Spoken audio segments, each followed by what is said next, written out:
You have been taught to believe that thinking about someone constantly is proof of how much you care.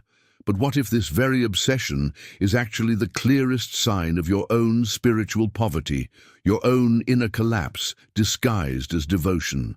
Friedrich Nietzsche, the philosopher who dared to declare the death of God and challenge every comfortable lie we tell ourselves about human nature, understood something about obsessive love that most people spend their entire lives avoiding.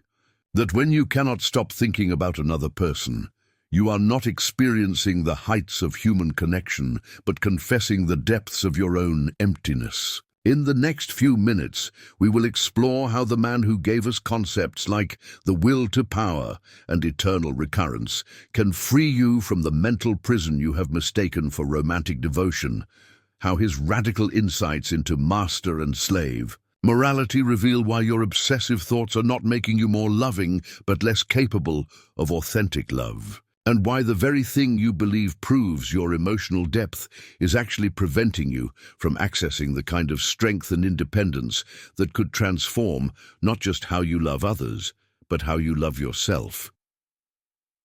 Nietzsche spoke of two moralities, the master and the slave, and nowhere is this more evident than in how we think about those who captivate us. When your mind becomes a prison where someone else's image holds court, you have entered the realm of slave morality. The slave defines himself through the master, finds meaning only in relation to the powerful one, and Nietzsche saw this as the most dangerous form of self-betrayal. Your obsessive thoughts are not love, they are the chains of your own making. The slave morality convinces you that this constant thinking is devotion, that it makes you noble, that it proves your capacity for deep feeling. But Nietzsche would laugh at such self-deception.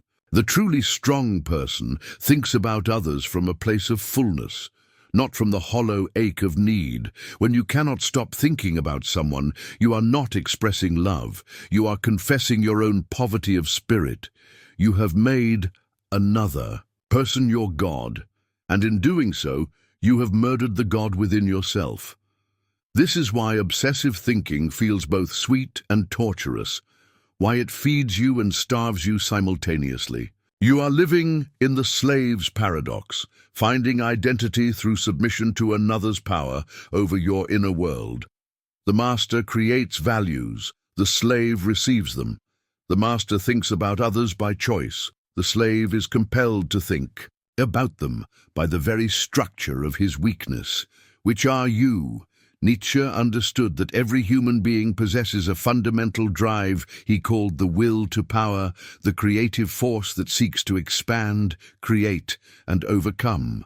But when you find yourself trapped in endless thoughts about another person, this primal energy becomes corrupted, turned against itself like a serpent devouring its own tail. Your will to power, instead of flowing outward to create new realities, becomes parasitically attached to someone else's existence. You are using your most sacred energy not to build your own empire, but to worship at another's altar.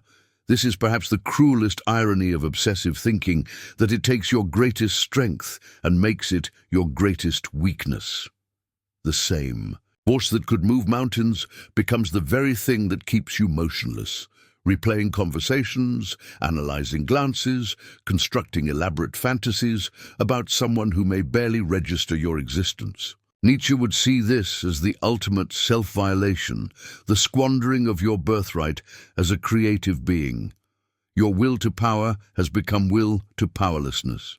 The tragedy deepens when you realize that this misdirected energy could be building something magnificent, creating art, conquering fears, transforming your reality. Instead, it circles endlessly around another person like a planet without its own sun, dependent on their light for meaning. This is not love, this is vampirism of the soul. True power thinks about others from abundance, not from the desperate hunger of someone who has forgotten how to feed himself. Nietzsche proclaimed that God is dead, but he understood something most people miss, that each human being carries within themselves a divine spark, the capacity to create meaning and values. from nothing. When you become obsessed with another person, when their image dominates your mental landscape like a tyrant king, you commit the ultimate blasphemy against your own divinity. You take the God-creating power within you and prostrate it before another mortal being. This is not worship, this is suicide of the spirit. The inner God is that part of you that says yes to life on your own terms, that creates beauty from chaos, that transforms suffering into strength. But obsessive thinking about another person is like building an idol in the temple of your consciousness, placing their face where your own creative fire should burn. Nietzsche knew that when you make another human being your ultimate concern, your source of meaning, your reason for existing, you have killed the very thing that makes you capable of authentic love. You cannot love from emptiness, only from overflow. This death of your inner God manifests in subtle ways. The way you check your phone hoping for their message, the way their mood determines your day, the way their absence makes you feel like you are disappearing. These are not symptoms of love, but symptoms of spiritual death. The living God within you creates its own weather, its own meaning, its own reasons to celebrate existence. When someone else becomes your sun, you have forgotten that you were born to be a star. Nietzsche's most profound teaching was the eternal return. The idea that you should live as if every moment of your life would repeat exactly the same way, for eternity. This concept becomes a sword that cuts through all self-deception, especially the comfortable lies we tell ourselves about obsessive thinking. If you had to live this exact pattern forever, this endless replay of their words, this constant monitoring of their social media, this mental imprisonment disguised as devotion, would you choose it again?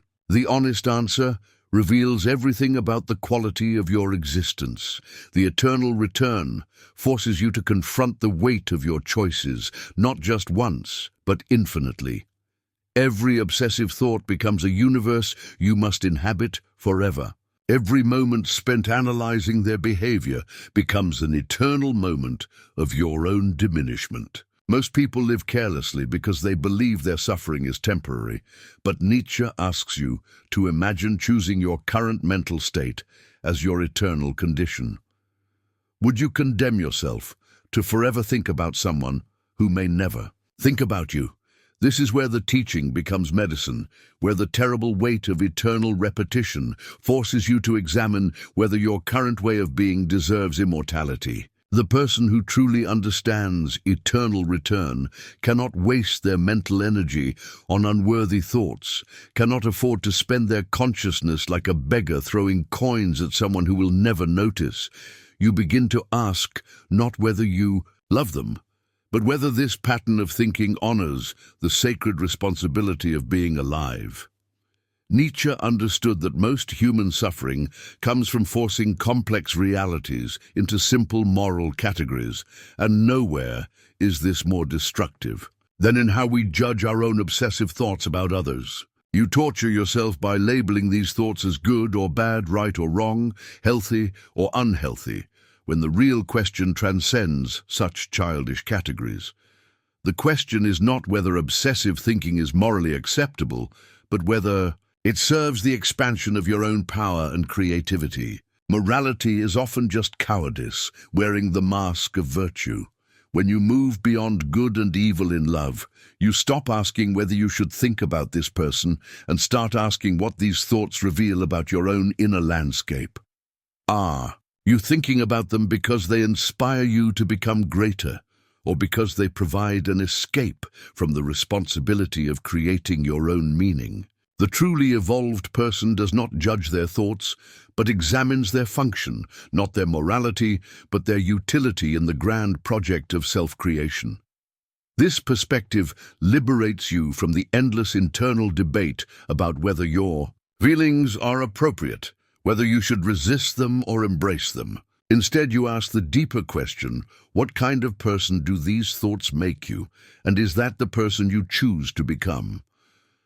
Beyond good and evil lies the realm of authentic choice, where you think about others not because you are compelled, by weakness, but because you choose to from strength. This is the difference between slave morality and master morality in love.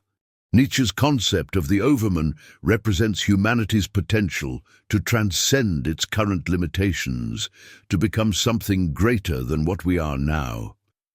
In relationships, the overman thinks about others from a place of overflow, not emptiness, from creative abundance rather than desperate need. When you cannot stop thinking about someone, you are living as the opposite of the overman.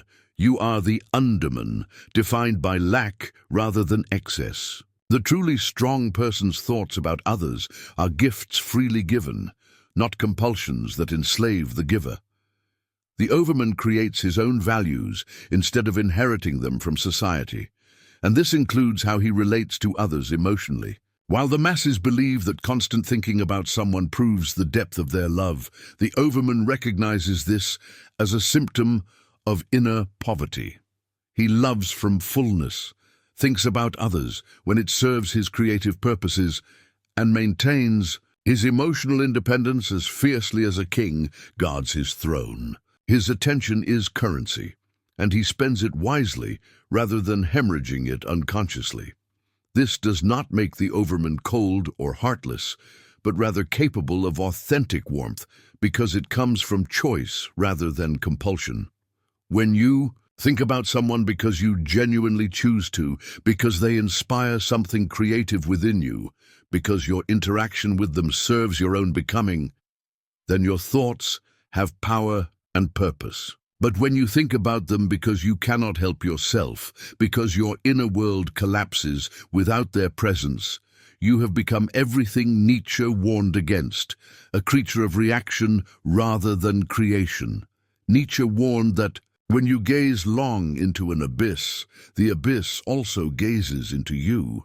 But he might as well have been speaking about the modern plague of seeking validation through another person's attention. When you constantly think about someone, you are often staring into the abyss of your own need for their approval, their recognition, their love.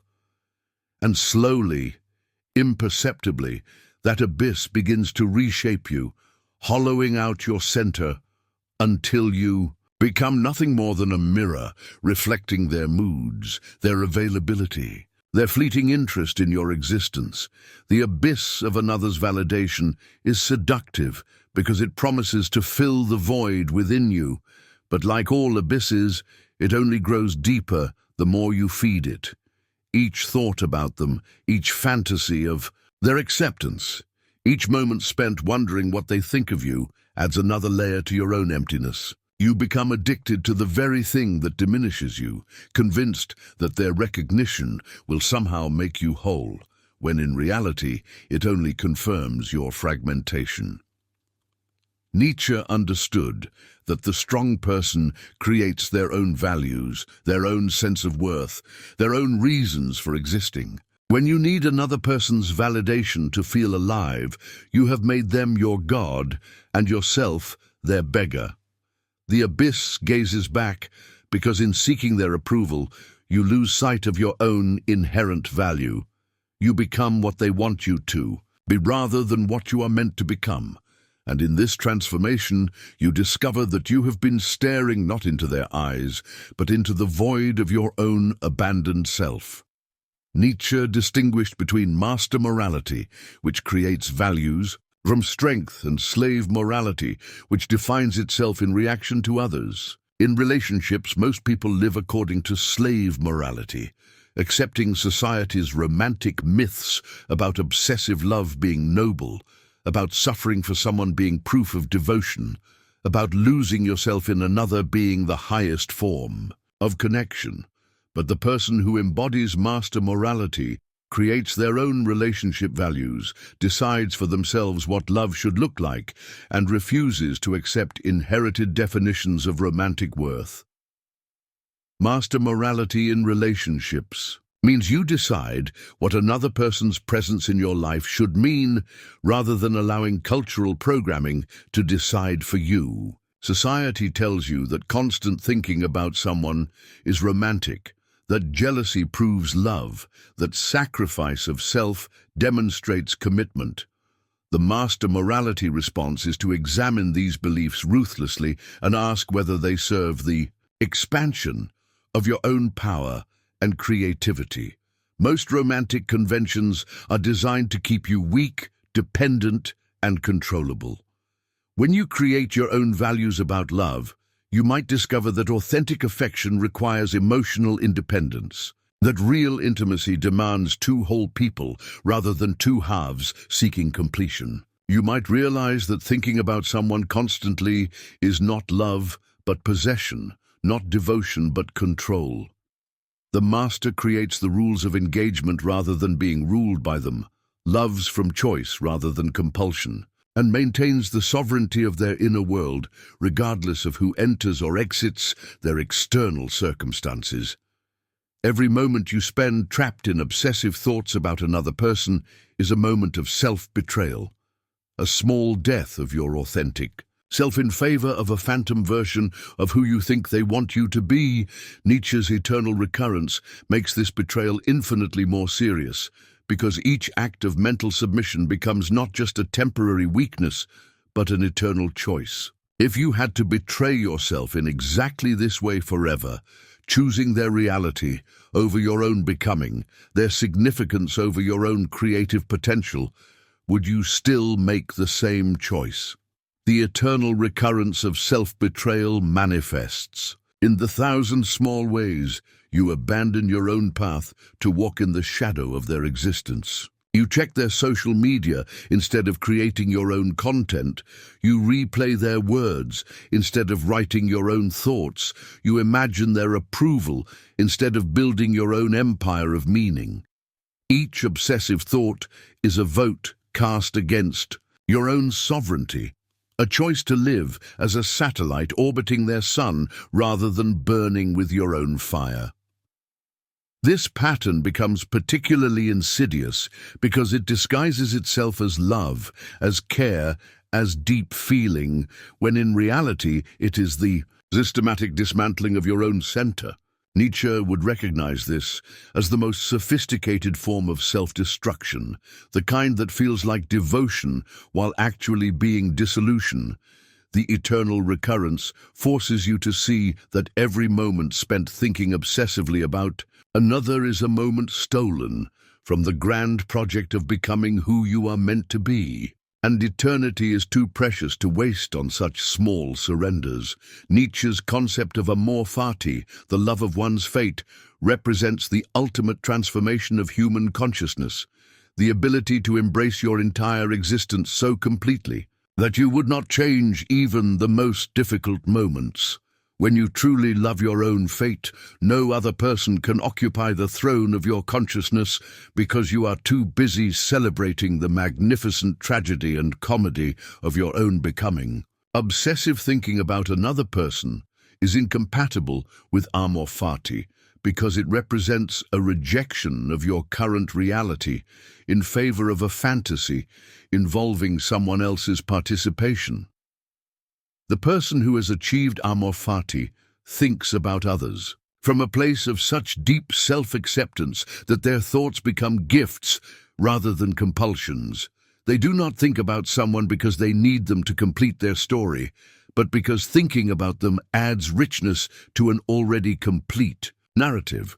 This is the difference between thinking from scarcity and thinking from abundance, between mental imprisonment and mental freedom. When you love your own fate completely, you become incapable of the kind of desperate mental attachment that characterizes obsessive thinking. Amor fati reveals that the solution to obsessive thoughts is not to stop thinking about the other person, but to fall so deeply in love with your own existence that their presence or absence becomes irrelevant to your fundamental well-being. You think about them when it serves your joy, not when compelled by your emptiness. This is Nietzsche's final teaching about love, that it must flow from the overflow of self-acceptance rather than the deficit of self-rejection, from the celebration of your own fate rather than the escape from it. The next time you catch your mind spiraling into obsessive thoughts about someone, ask yourself this question: Are you thinking about them because they inspire your own greatness, or because you have forgotten what your own greatness looks like without their validation? Nietzsche knew that the strongest among us love from overflow, not from emptiness, and perhaps it is time you discovered which one you truly are. Share in the comments below the moment you realized your obsessive thinking was actually self-betrayal, disguised as devotion.